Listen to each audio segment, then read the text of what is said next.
A brand new season of the GT2 European Series powered by Pirelli begins here at Monza. Welcome to qualifying and welcome to a really big grid. Last year we had occasional races with single figures. We're on 22 cars on the entry list for this weekend. Some familiar names, some new names, and renewed optimism for a class that has had a tough baptism. Last year I think there was a little bit of indecision as to exactly what was going to make it work. Well, now it seemingly has done, because the SRO GT Academy has tempted people in, and rather than pitching GT2 at your quick AMs, it's also now being pitched at the career racing GT driver, and so a really interesting mix lines up here this weekend. Maserati, Ginetta, KTM, Porsche, Lamborghini, Ferrari and Audi are all represented on this grid, plus Mercedes. And as the cars make their way out on track, David Addison and Joe Osborne are trackside, and just that number of cars, Joe, 22, sort of warms your heart, because we've always known that GT2 had potential. Now it seems as though the outside world has noticed. Yeah, we've been hyping it, haven't we, for a long time, knowing it was the right thing, but no one else seemed to agree with us. And finally, it has blossomed. 22 cars, like you said, lots of manufacturers now interested in it. The extra class, or the silver class, for sure has helped as well. So it's open to more people, but more cars, and great to get the 296 Ferrari involved as well. So yeah, more options of cars, interest more drivers, interest more teams, self-fulfilling prophecy. We kept likening GT2 to GT4, didn't we? When GT4 first came on the scene in 2008, it took a while, 9, 10, 11. Then the manufacturers realized there was an opportunity to produce and sell cars, and I feel GT2 is in exactly the same growth period right now. We'll talk about the entry as we go through, but you have got the double champion, Philippe Pret, aboard #1 and continuing to be a solo driver. You have in one of the Ginettas, the Ginetta Nordic racer, Michael Nuhr. Antoine Potti is one of the soloists. There is Roberto Pampanini, race winner in the past, back for another season. Thomas Uli, new to the championship. Dominic Olbert, a returner. Stefan Rossina comes back as reigning champion of Pro-Am, now in the silver class, with a new co-driver, Gerhard Tveraza, who's just been out on track in GT3, and in a new car. Maserati is the car that Stefan Rossina will use this year. So lots to look for in this. This is Q1, so this is your race 1 grid determining session. And just about everybody, I think, is out on track now. Yeah, this Mercedes at the front was fastest yesterday in free practice 2. So the 111 Mercedes, and Mercedes very strong. They were 4 cars inside the top 5. It was only a Maserati that was really put in the mix, the 18 car. So Mercedes letting the Maserati through there, deciding still wants to go. We've got a car in the gravel, maybe even in the wall, the 89 car there, the RTR Projects car. Victor Marash. Yeah, he's not getting out of there, and hopefully no damage, so they can get him out and he can carry on. But that car well and truly beached in the gravel at the second chicane. Yeah, so that car may well trigger a red to get him out. We'll wait and see. You don't get many laps in a 15-minute session anyway. All he's doing there is digging himself further in, isn't he? Yeah, it did move a little bit forward, more than I was suspecting. Maybe the left wheels on that grass got a bit of purchase, but yeah, that's going to be a recovery, and expect a fast red flag to just get it dealt with as soon as efficiently as possible. It is a rather cramped timetable for the day, so race control may think, oh, well, you've had your chance, we'll just leave it as a yellow. We'll wait and see what the race director chooses to do. Times are coming through, and of course the problem is that you're trying to set a qualifying time with a yellow flag in a sector. Antoine Potti's Maserati has done a 1:51.044. That then goes the fastest. Red flag now does come. No real surprise. No, some people did get times on the board though, so it wasn't the fairest red flag timing, and yeah, they're going to have to recover that car, and cars will slow down to 80 Ks, but the marshals will not want to go on circuit until they have been told the last car's coming round, which is only at turn 2 at the moment, so they're going to have to wait another 30 seconds or so to recover this car. The races that we have are going to have the mandatory pit stops between 20 and 30 minutes. 140 seconds is the pit stop time, and a record grid for this event. The best we'd had prior to that was 17 at Spa, going back 2 years. Philippe Pretz, as I mentioned, returning for, there he is, looking for a third successive title. There is I4 Race, which is a new team, very successful in rallying. They're running a Maserati for Antoine Potti. You've got SP Racing coming into the championship new for Porsche. CMR, Classic Modern Racing, with a Ferrari. The first time a Ferrari is featured on the grid since 2021. And Patrick Mechelier is the driver for the car. We've got SRO Motorsport by Schnitzelarm with the Mercedes AMG, new team to the series, but they've run the cars in the Nürburgring 24 Hours and the GT Winter Series. And two pseudonyms as well, Jack Russell and Max Grip, new to the championship, having driven in the GT Cup in Europe last year. Just worry they're going to drag it into the wall. It seemed like he didn't put enough steering lock in early enough, so they're going to have to go now forwards, I think, to recover that car as the cars slowly make their way back, like we said, at 80 kilometres an hour. And Philippe Pretz, a different livery, and I was here, I've been here since Wednesday. We're doing a track walk, and his original liveried car that we're used to seeing was in a fair state of damage. So I think they've had to change chassis on that one to allow Philippe Pretz to keep racing this weekend, hence the different livery. But yeah, a huge amount of damage on that car, and it looked like it had gone off at Parabolica, so it might be interesting to hear. And actually the 89 car just deciding to get through the gravel trap and make its way out, and that's going to dump a load of gravel all over the racing line. Look at the tyre marks he's leaving. And what do race control do here? Do they waste more time and sweep it, or do we go back to green flag as Sarah Bovey looks on? Probably interesting, that gravel maybe actually going to tell her teammate Laura van der Hengel what has happened. So still the cars making their way to the pit lane. This is one of the frustrations, of course, in a session like this, that it takes so long under a red flag to get people back in. So the incident can be cleared. What it does hopefully mean is we won't be too long under the red flag once the cars come down the pit lane. There you can see some of the variety we're talking about: Maseratis, Mercedes, Lamborghini, and good to have different brands coming into the championship. We are about a minute and 10 seconds, give or take, away from getting things back underway. There is the Iron Dames Porsche, which is going to be ready to go very shortly when we go green, with Laura van den Hengel still behind the wheel. But that's a car that has yet to do a lap time. We should also have Stefan Rattel within this, and I've not seen Stefan's car go out onto the circuit, I don't think. He was going to have a co-driver, but then he, on the most up-to-date entry list, was going to be on his own. But the car has not gone out, and that surprises me a little bit. Yeah. I know he is there, forgive me, he's 8th. He has done a lap time. So Stefan is one of those that got a lap time in early doors. So he's there. Good, excellent. So session is going to restart in about 10 seconds time. And we'd lost basically 5 minutes there, hadn't we? Yeah, efficient from the marshals and race control, but yeah, the timetable's so tight they were praying not for another red flag, that's for sure. Maybe not so lenient with the timetable. And you can see one Maserati waiting there already. I think that's Pampanini in the number 7 Maserati from Dynamic Motorsport. Now it says on the timing screen, session will restart at 10:49. It's now 10:49, and now the green light's finally come on. So we're back in business. The clock restarts. 10 minutes of Q1 to go. This, to make the point, is the grid for today's race, the second session, with, in the double driver entries, a different driver, of course, will determine the grid for tomorrow's race. I think he's a Rossi fan, do you? How'd you guess that one then?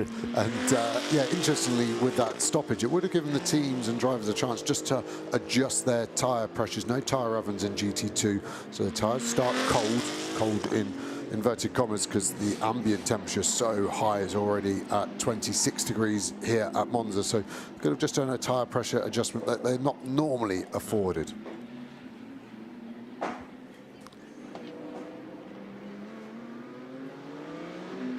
So, long line of cars making its way out of the chicane. Laura van den Hengel gets out of the way, perhaps looking for the clear track space, so quite prepared to let people go. And now Victor Marash being investigated for causing a red flag. Now, often if you're the cause of the red flag, you lose your lap time. Well, he hadn't done a lap time.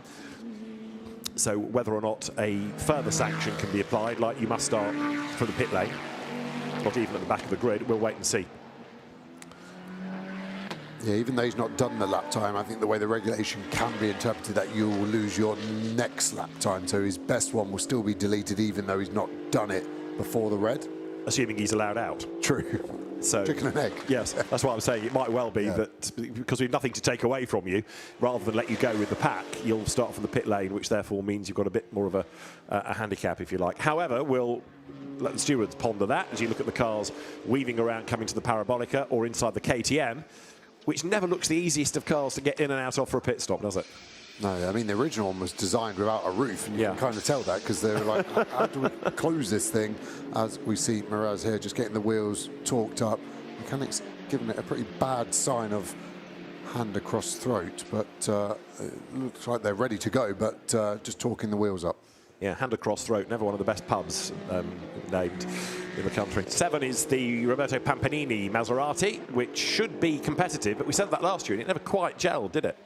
No, it looked quick at times, and Clamia was quick, wasn't he? He had a few mistakes. Remember that off he had at Valencia really put pay to their championship there, and Pampanini at the moment fastest time, but I think that's just because they get this car out so early. So he was purple sector 1, that's now been stolen away from him, and so now he's really the trailblazer, showing everyone on the way. It's actually the Mercedes behind the 111 car of Thilinis that has taken purple sector 1 away from this car.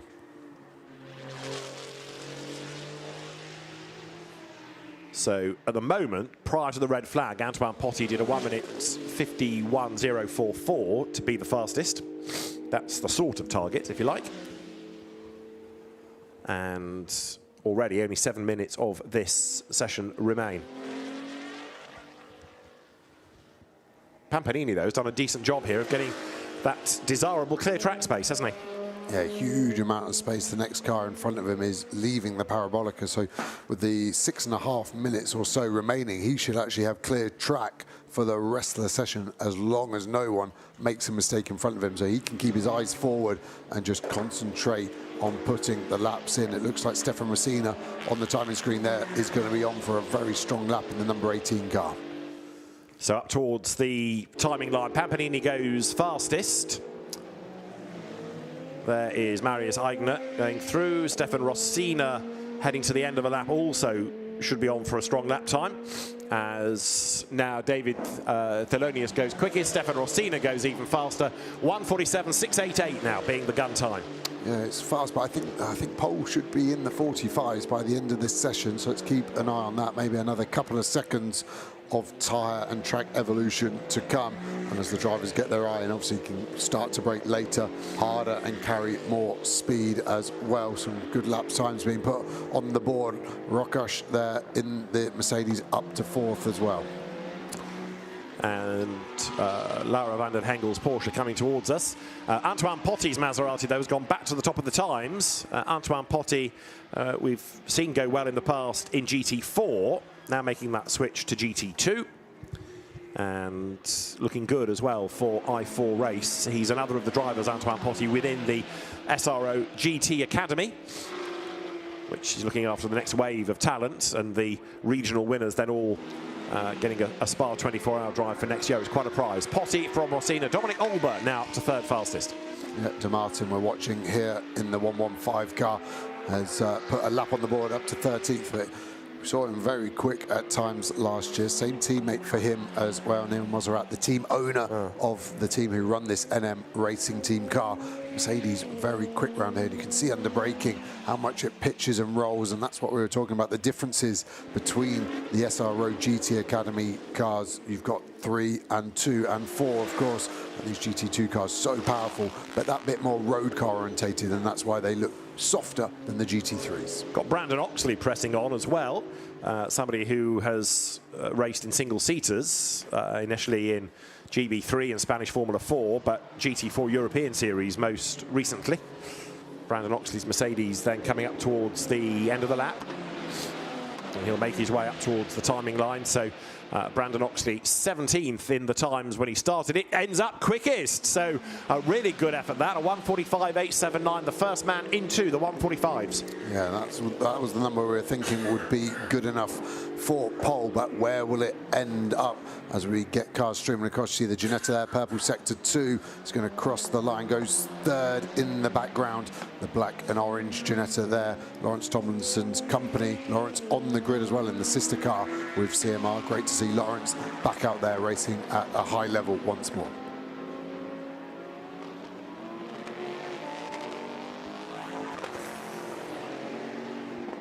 The other Ginetta going well is the car number 3, Mikel Nuhr, which is up now to third in the times. Make a good noise, those Ginettas as well. More drama, and that is Lawrence. The Tomlinson car itself. Lawrence getting it wrong at the Rogier chicane. Didn't make such a good noise under the tyre squeal, did it? But anyway, he's got it going again up the escape road and then blends back in. What did he do wrong? Wheels on the dirt. Yeah, we profiled last, 2024 now, sorry, and they took away the curb on the entry, and you can see how much mud is there.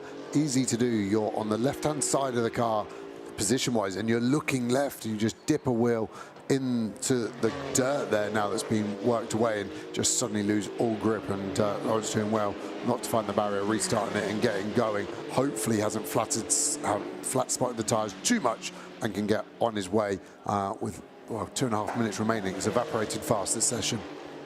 As indeed. So Lawrence Tomlinson tries to press on. That car 12th for the second session. It goes to Mike Simpson, who is also very rapid. Brandon Oxley, another quirky lap, really good middle sector, not so good either side of it, but goes faster still, 1:45.879 to then hang on to the top time. He is under investigation for a track limit. Yeah, he's lost that lap. Sorry, the lap I've just offered you is the previous one. So the lap that he's just done was taken off him, but he's able to rely on his earlier lap still to claim pole. Yeah, turn 5 track limit. It's quite an interesting one there because it's the right of the second chicane. So I'd assume he's actually gone behind the curb completely. As we look at the sister car of De Martin, looks like he's on a good lap here. This could put him somewhere at the sharp end of it, and obviously the multi-class element of it as well. The green background showing he's a Pro-Am car and goes 8th overall, but more importantly for him, 3rd in class. And the flag is imminent, isn't it? With just about 1.5 minutes to go. Antoine Potty back into the pit lane. There going through is another of the drivers new this year, Wilhelm Kühne in the Schnitzelarm Mercedes, and going nicely in the first sector. Yep, really good. And again, this class battle, so the coloured numbers, the silver cars have the blue background, so expect them to be the fastest because all the other classes will have their AM driver in. So the green backgrounds will have their AM in, then there will be Pro next, and then the orange background are the AM cars, so they both are bronze drivers, all their single driver entries in that. So they're the 3 classes that we now have in GT2. Another improved sector time.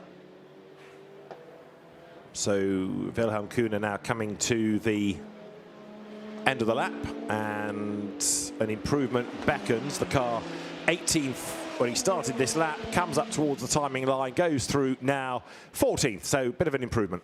Yep, nice jump there, and got a couple of places in class as well. You can see how many improvements there are with the numbers there just showing they're on improvement. Orange means they're not improving, so the drivers at the sharp end of the grid seem to have done their tyres. Potty is actually pitted, and the drivers towards the back still able to get some fast laps. There is 55 Porsche making its way to the end of the session, the SP Racing Team car for Stefano Zerbi, and Laura van den Hengel is also coming up towards the line. The Dutch girl going to try to improve the lap. Bronze graded driver, 17th the car was, 17th the car is, a bit down in the last sector. Yeah, I think she's backed out trying to find some space, but she's taken the checkered flag now, unfortunately for her, so that is the end of her session, so she will be unable to improve, and worryingly for her, some cars behind still on laps and improving, so she may drop slightly further than that 17th she is at the moment. checkered flag out then as the governor comes to the end of the session. Stefan Rattel 12th in the times, and he's improved in the first sector here. Yep, 4th in class as well. Lots of traffic though. He's going to be massively hampered there, and I think he's had to bail out of it completely, which will be hugely frustrating. Like you said, after that first good sector, that was a chance to lift himself up, but I think he's going to have to stay 12th, 4th in class. All this traffic in the way, Stefan thinking, oh, all these customers I've got now, bigger grid than ever before, etc., and they're all in my way. But it's good to have him on the grid. The Audi, of course, was one of the original GT2 cars, but actually, even though they've dropped out of being vogue, they're still quick, still can do the job. Yeah, it's a great manufacturer to have here, and the only manufacturer that can take you all the way from GT4, 3 and 2, so an even stranger decision that their Audi Sport has been pulled from GT racing. Yeah, somebody was suggesting to me that that might be changing in the not too distant, but maybe that was wishful thinking on their part, seeing that they have a team of Audis. Down the pit lane they come then. That's the end of Q1. We'll have a look at the times, but Brandon Oxley is your fastest by nearly a second, actually. 9/10 was quite some margin, and that's good going. Yeah, Andy lost a lap to track limits, so yeah, a hugely impressive lap, and I think that shows you the competitiveness of the Mercedes as well. He's the only Mercedes silver car there, and I think that really plays to its strengths here at Monza. The Mercedes loving it, and he was the only driver to get into the 45s. It's quite a lot to look forward to, not only in terms of the number of cars, but also class battles, differing driver combinations, many of which are new, different pace of drivers. You know, we're going into this without really much of a form guide, aren't we? The order at the end of Q1 then, Brandon Oxley is your pole man from Antoine Potti, Michael Nuhr third, reigning champion Stefan Rossina fourth from Andre Rocoche and Thomas Lee. David Thelenius ahead of Philippe.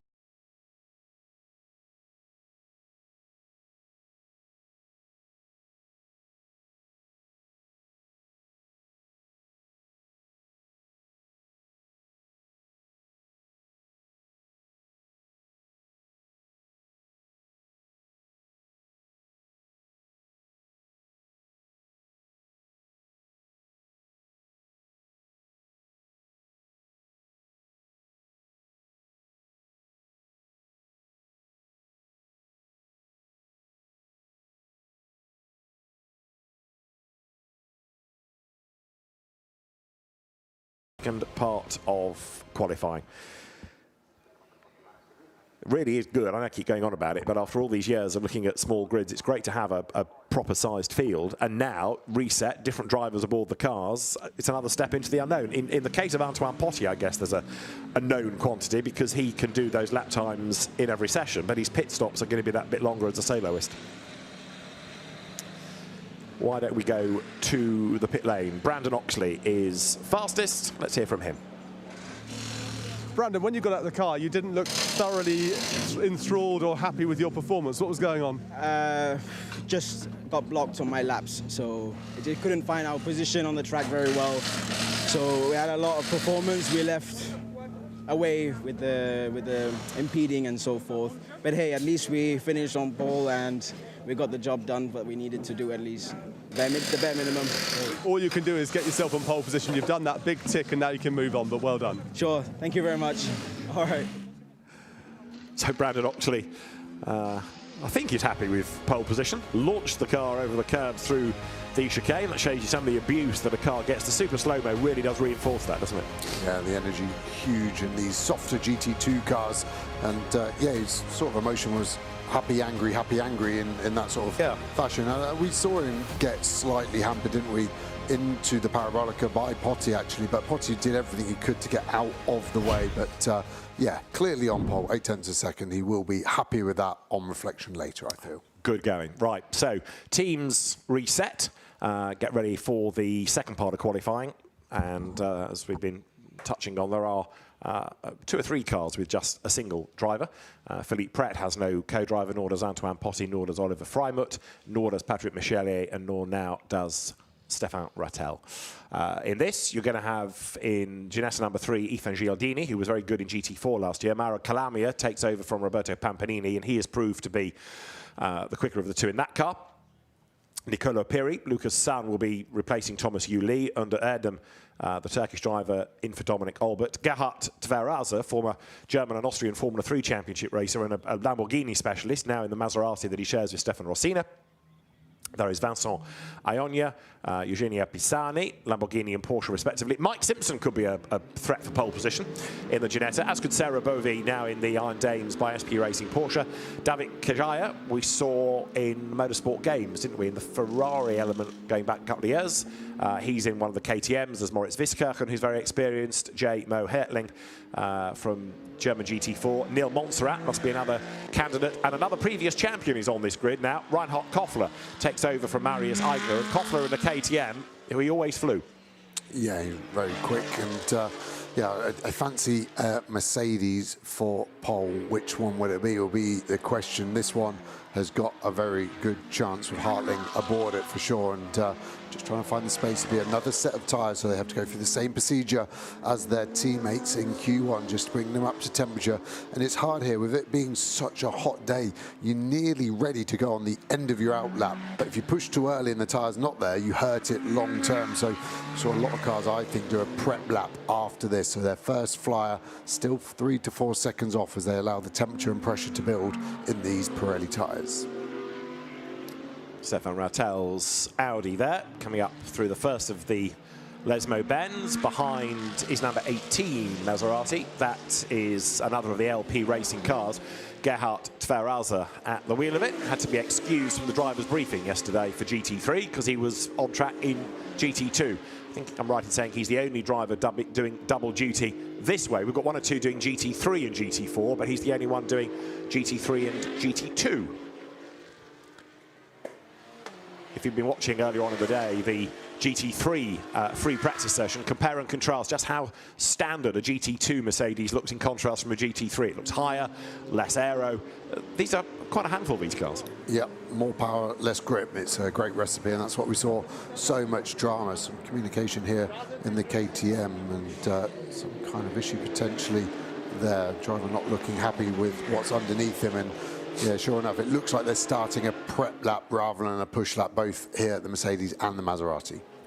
The session's only 15 minutes in duration, so over the timing line, some still coming out onto the track, in fact, just to slightly break the sequence. There you've got the Porsche of now Eugenia Pisani. That needs to get out of the way because the two cars behind, as you can see, are on a proper flying lap. But Pisani will be mindful of that, lets them go.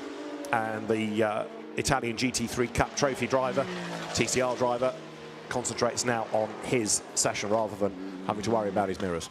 Yeah, doing a really good job, as is the KTM there, coming into the second chicane, but a bit of dust kicked up by the Maserati. We've seen that being an issue, haven't we, already? So drivers will be wary of that. But those cars leaving a lap later, not giving themselves much time to get their lap on the board. So yeah, the KTM and the Porsche on out laps, while others on their first flying lap. Have you ever driven a KTM?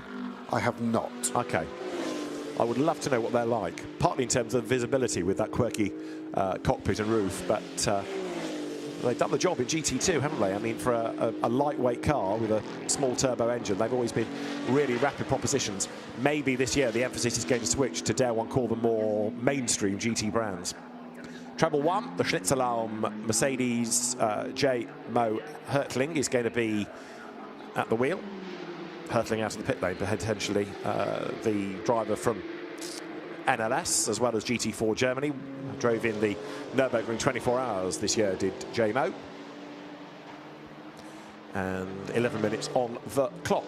There towards us, the next of the Mercedes. 294 means it is Petra Lisha at the wheel, who came into the championship last year, did a bit of car switching as well as co-driver switching, but Petra was pretty decent, wasn't he? And he's in that Masters Cup. We've got Masters, Silver and Pro-Am this year.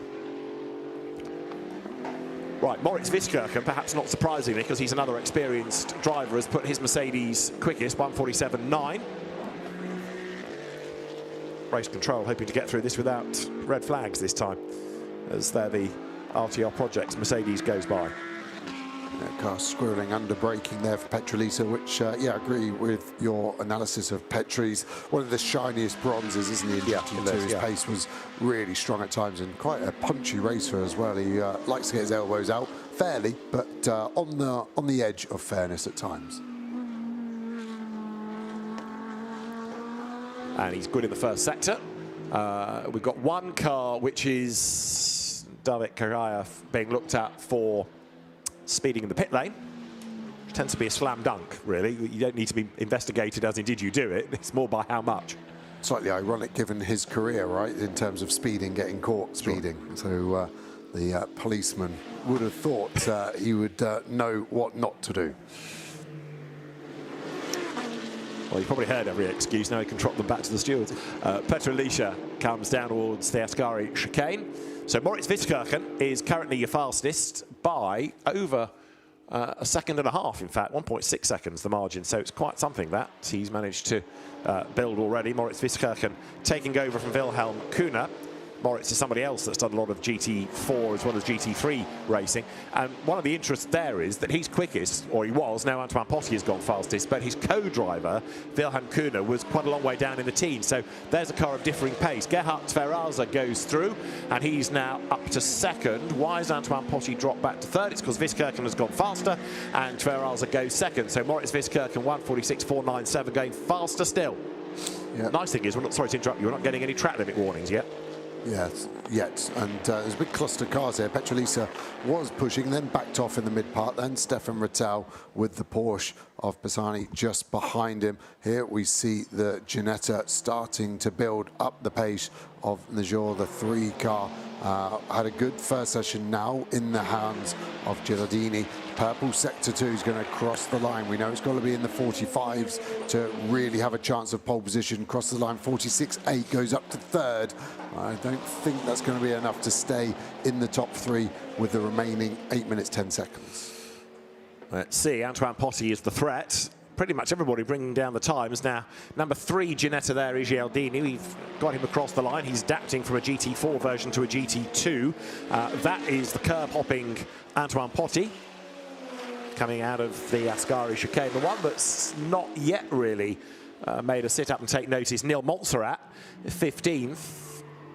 And looking to see Mike Simpson, still 12th, shown as Lawrence Tomlinson. I'm assuming that's an error, and Mike is behind the wheel. Yes, on the graphic on your screen, you've got Mike's name. On the timing screen that we have, it's still showing Lawrence Tomlinson, but we'll go with the graphic. It should be Mike Simpson, and he's another one that's about to improve, hopefully, as up to the line comes Antoine Potti. 4th, Moritz Wieskirchen, still the fastest, has done an absolute best within the first sector, and goes across the line to go even faster now on a 1:45.442. He's still well clear by over a second.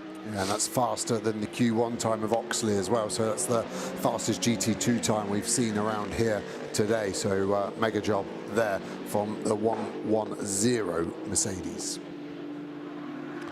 So they're down to the KTM pit. Now that's Reinhard Koffler, and he has not done a lap time. This is a problem. Former champion, and Reinhard Koffler trying to discuss with the team. And clearly there was a big issue, and with only now 6.5 minutes just over on the clock, I'm wondering even if he's going to get out at all. Yeah, I wondered if I heard him say don't bother or what the problem is, but the mechanic had a ratchet in hand, so there's obviously something not right. They're trying to source it and get that car out, and hopefully they can, even if it were just to shake it down. Just to give you a bit of context to GT3, the GT3 free practice we had directly before this, the fastest time for Gounon was a 46.0. So these GT2 cars are quicker around this Monza circuit. Yes, it's qualifying versus free practice, but just to give you an illustration of how fast these cars are. So Moritz Wieskirchen, your fastest, in and amongst the traffic coming down to the parabolic, 6 minutes and counting, as he will set the car up now. Gets past Antoine Potti. We could be talking about that in the race as well. Wieskirchen really having to fight the car, as Joe said. There's a lot of power and not much aero here, so it's down to you to do the work, not the aero. To the timing line he comes. Wieskirchen goes through, and that last lap is a 45.965. That's about half a second down. Yeah, it was all in the middle sector, which you assume was traffic. Here's Pirelli. This looked like a good lap. Just doesn't look on it at all coming out the final corner. It looks like he's going to box. So he's obviously felt the tyre has dropped off. He's fastest in his class. He's only 7/10 off ultimate fastest at the moment. And I say at the moment because we quickly go to this 111 car of Hartling, and he's coming into the final corner. Could this be a pole position lap? Looks good so far. Gets into the apex of Parabolica, now thunders out of it, and he's going to push to the line. Here he comes then. The timing line beckons, so JMO Hertling goes through fastest. Really good effort that, and that is by 0.4 of a second. So we were saying how well Wiskirchen was doing. It's looking very Mercedes dominated up at the pointy end, isn't it? Hertling from Wiskirchen from Adrian Ferrer, who's raced in America in NASCAR type events, and Neil Montserrat fourth, Petrolicia fifth, all in Mercedes AMG. The best Ginetta sixth, Ethan Gialdini. Then it's all Maserati. Treviasa ahead of Calamia, Lee and Potti and Pret. And Stefan Rattel is next in the Audi 12 fastest. Neil Montserrat should improve, comes up to the line. And let's see, traffic up the road. That's Sarah Bovey's Porsche, isn't it? The distinctive pink and white car of the Iron Dames team. Neil Montserrat, player manager, and that's had a big impact there. Off the road, has gone under Erdem, and with 4 minutes on the clock, that's got damage, and I'm fearing a red flag here. Yeah, Montserrat was trying to get to the line before it went red. Goes third there, but yeah, it's surely got to go red. Looked like big damage on the front of that KTM into turn one, where these cars are approaching right now. Let's see how far off the road it is. The trouble is now that you're not really going to get more than just one flying lap in, even if you were to stop it. And the longer it goes on without a red, the less chance there is even of doing an out lap. So it looks like it's been under braking for the chicane, where Erdem has got it wrong and hit the barrier. It may be that with the limited amount of time on the clock, the session has to run under a yellow. We'll see. Cars going then down over the timing line. Stefan Rattel comes through, and the order is a shuffling, I think, as we've got lap times being taken away from people. So confirmation that the cars hit the wall at turn one, from up the escape road, just sort of underneath the camera shot there. Porsche getting out of the way of Ginetta. How's Mike Simpson doing? He's lost a lap time, I think, because he's down to 21st. Yeah, he's not in a good place right now, so he'll be praying for no red flag whatsoever. And yeah, because the Ginetta of Giardini's in P7, so the car and team have got pace as we get the red flag, and that's going to be hard to restart with the time we've got remaining of 2 minutes 40. That's barely an outlap, is it? I'd be surprised if this actually restarted now, and that might be why the flag's been thrown now. Yeah, to do it at that point. Yeah, let everyone get a representative lap in, and if we did go back to green, we wondered if anyone would even take it by the time the tyres are gone, and there's the damage as the driver trudges away. Good news that Honda Erdem is okay, but obviously there's a damaged car. That's got a race this afternoon, and you would at the moment start to be a bit fearful for whether it can indeed take part in that. So red flag, JMO Hertling is the fastest, as we were saying, by nearly half a second. And the driver will go to the med centre. In any impact, large or small, driver will be checked over. The next question is to whether it got there by an error or a failure, but it's certainly done a lot of damage. Really hasn't it? Deconstructed KTM, and luckily the team's sponsored by Milwaukee Tools. They'll need to be flat out on them, the Razzoon More Than Racing team, running lots of cars and lots of different cars, top team, but yeah, I just hope the carbon fibre tub of that KTM is okay. You can see it's impacted on the concrete wall at the top of your shot there, the Marshal closing it, but you can see the old push rod suspension there, the orange springs. It's a very quirky car, isn't it? And yeah, like you said, David, did well to get the lap time. 5-cylinder Audi engine, turbocharged, of course, to get the power and the torque, but I'm just going to get a quick view of it here. It's already out of control for that. It's a hell of a noise, isn't it? Oh, sounds like a cartoon, doesn't it? If you were going to get a cartoon noise of what a car crash sounds like, he's just done all of them there. The screeching, the banging, the carbon fibre, the dollar signs, all there. But it was early on in the brake zone. So, like I said, either a failure or maybe a misjudgment by the driver putting a wheel on the dirt, like we saw at the section chicane from Lawrence Tomlinson. But huge impact there, 270 kilometres an hour before he hit the brakes. And it looked like to me he was still doing well over 200 when he lost control. It looks as though the session is going to be resumed. So at the moment we have on the timing screen red flag plus stop time. In other words, they will try to resume. But as we've been saying, it is a rather cramped timetable, so we will confirm. But 2 minutes and 40 seconds on the clock. Can you get out of the pits and get round to start a flying lap, just about if you're at the head of the queue, I guess. Yeah, you've got plus 40, plus 45 if it's a flat out lap. The positive is pit exit is a long way from the start line, so you do get probably a 350-metre delta of the lap being shorter to start the lap. Yeah. But you've got to be leaving pit lane at a pretty good rate. It's just, it'd be interesting to see if anyone takes the option to go back out. Well, we know that Onder Erdem won't. He will lose his best lap time by dint of causing the stoppage. 19th the car was in the times, but irrespective of whether the session can restart, we've got to get the battered car out of harm's way, haven't we? We are lucky, he is not, that the impact was to the concrete wall predominantly, which won't need repairing. We see the Armco's got a slight ding in it to the left of the shot. I don't know if that was from this impact or another one, but that looked like it would be okay to continue for now. So it is just a recovery of a car. It's not any barrier damage to be repaired. And drone shot here showing the marshals are going to attach the high arm, lift it up and place it on the back of that low loader. And then get all the bits to go with it. So J-Mo Hertling is the fastest, Moritz Fischerkirchen second, Neil Montserrat third, Adrian Ferrer fourth, Petr Lisha fifth, all Mercedes AMG. That's the bit of the Armco with the big ding in it, which that's one of your accidents, isn't it? I was going to say, my claim to fame with that recovery truck is I was the first ever car to be recovered by that recovery truck. 3 years ago, it was brand new, first ever day. Really? I won't say the manufacturer I was working for, but the car broke down. I said to the recovery driver, this thing looks brand new. He goes, first day, had 12 kilometres on it. So that Iveco, I was the first ever car to be recovered by it, and it still looks in great condition now. Look at it. I know it well. Fantastic. Fantastic, you've christened the truck. Right, after all those Mercedes, sixth in the times, Antoine Potti Maserati, seventh Ethan Gialdini Ginetta, and then more Maseratis. Thomas Lee, I thought he was a Q1 driver, so that now should be Nicola Piri from Gerhard Ferralza, then Mauro Calamia and Philippe Pret. They're all Maseratis. 12th is Stefan Rattel's Audi. The KTM's next, with David Kayaya from the Porsche of Sarah Bovy. The pseudonymed Jack Russell's KTM from then the Eugenio Pisani Porsche, Oliver Freimott Lamborghini. Then next up comes the Lamborghini of Vincent Iogna. It would have been Onder Erdem next, but he'll lose his best lap time for causing the stoppage. The Ferrari of Patrick Mechelier, Mike Simpson's troubled Ginetta for reasons unknown, and then Reinhard Koffler's equally troubled for reasons unknown KTM, which hasn't done a time at all. No, we're hearing from Nina Jade it's a sensor issue on that car. I wonder what sensor. The way the team were working, I'd guess a throttle sensor. On the KTM. Yes, yeah. Exactly. And obviously so many sensors on these cars, but yeah, maybe a throttle position sensor, maybe a wheel speed sensor. And the session will be resumed, and it's going to be resumed in around 2 minutes and 10 seconds from now.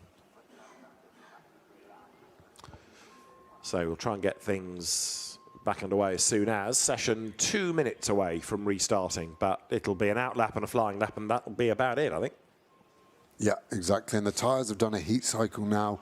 They can't change tyres. So unless you feel as a driver you've got, I would say 7 to 8 tenths of a second in yourself, you're not going to find the time. And the fans getting on the drivers, and race control have actually said blowers are allowed this weekend for drivers only, not for the cars, just because ambient is so high. We're at 27 degrees. It's not quite as hot as Thursday, but it's getting there. Track temp nearly at 47 degrees already. Yeah, one of the great quirks of the last few days in the UK, people moaning about the heat and then going to an airport to fly somewhere even hotter. Number 111, that's the fastest car. J-Mo Hertling then is the driver who tops the times, doing a very good job indeed.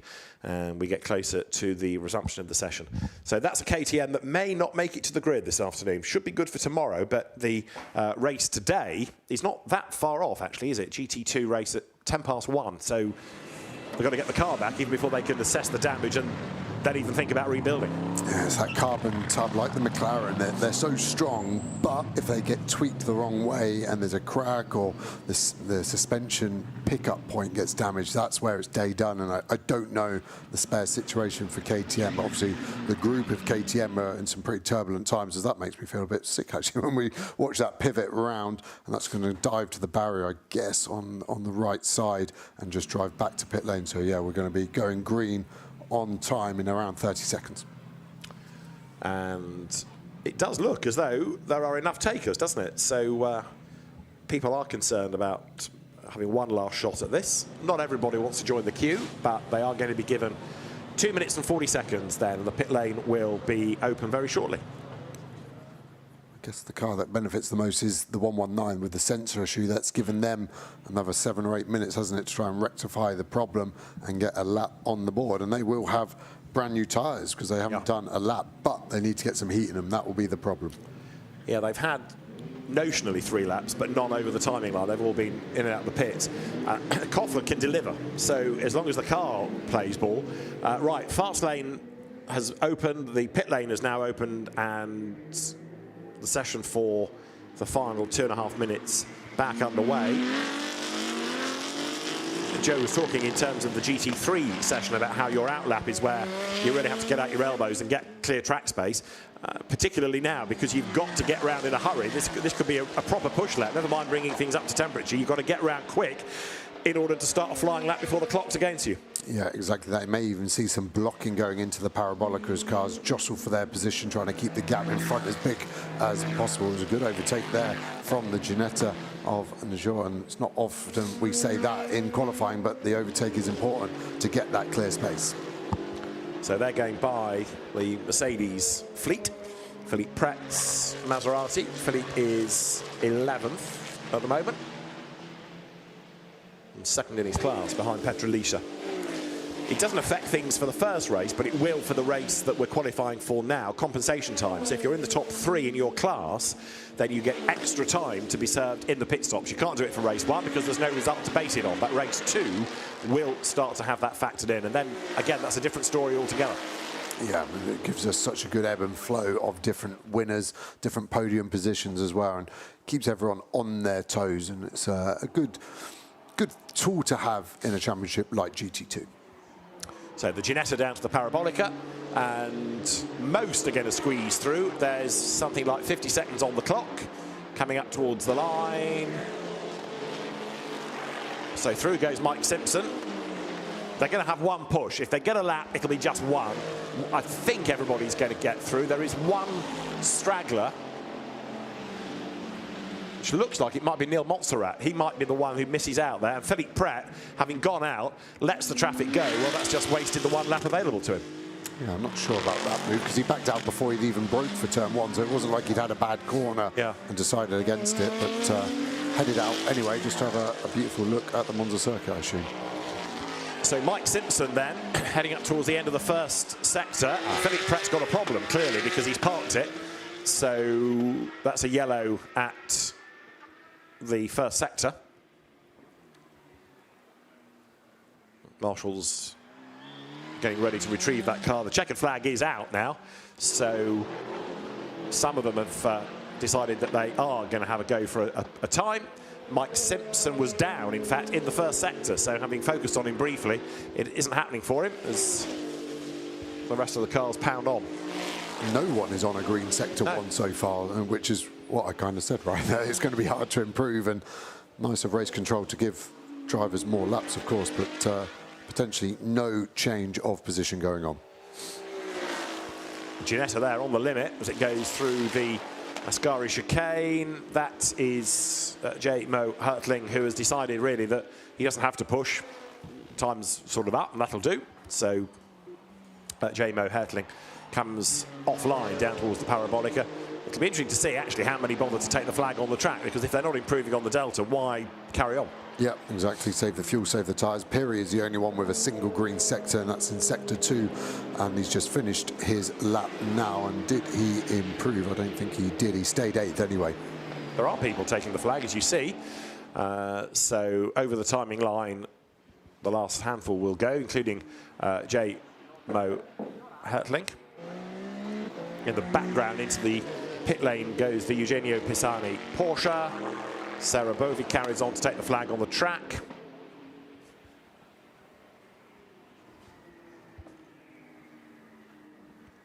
But a funny end, that, you know. Okay, race control did its bit by the competitors to give them the full time, but nobody able to benefit. And even those that did go out not everybody did, but even those that did go out, some pitted early. Mike Simpson got himself to 11th. It was worth it for Mike, so he's done it.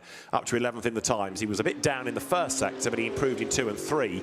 So Mike Simpson's hauled the Ginetta number 62 up to 11th.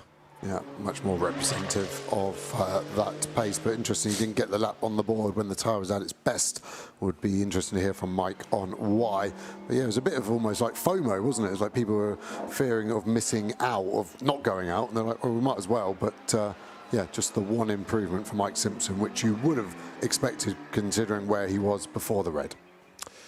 But it is a first ever GT2 European Series pole position then for J-Mo Hertling, as he is quicker than Moritz Wiskirchen, Neil Montserrat third from Adrian Ferrer, and Petra Lisha fifth. Sixth quickest down to Ampotti from Ethan Giordini. Then it was Nicola Piri, we were told, at the wheel of number 8. Sorry, at the wheel of the 8th fastest car. Gerhard Veralza was ahead of Mauro Calamia, who never quite came alive. Mike Simpson was next from Philippe Pret, Stefan Rattel, David Kajaya, with a pit lane speeding offence to be looked at ahead of Sarah Bovey and Jack Russell, and then Eugenia Pisani from Oliver Freimuth, Vincent Iogna, and the man that calls the red, Under Erdem, who will lose his best time as the cause of that interruption. Patrick Michelier's Ferrari was next, and Reinhard Koffler never got out to do a time. So that's the order then, and their first race set on the times from the earlier session coming up later on in the day. 1:10 we will have the first GT2 activity, first GT2 race of the season. Late start to the season, but it should be worth the wait. The grid has built really nicely over those winter months, and the opening race of the championship not that far away. Prior to that, GT4 qualifying and McLaren's will be on track next as well here at Monza for their session. But GT2 activity, as I say, comes later on with the first race of the season.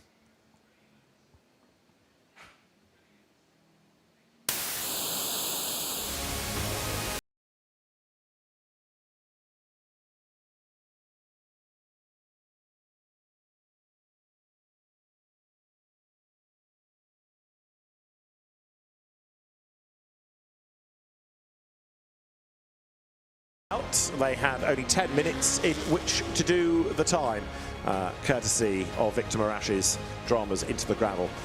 Going well was Alberto Di Martin, and it was looking very good for Mercedes all the way up and down the order as Q2 got underway. And that lasted a little bit longer before another KTM-induced red flag on the Erdem, this time putting the car into the barriers.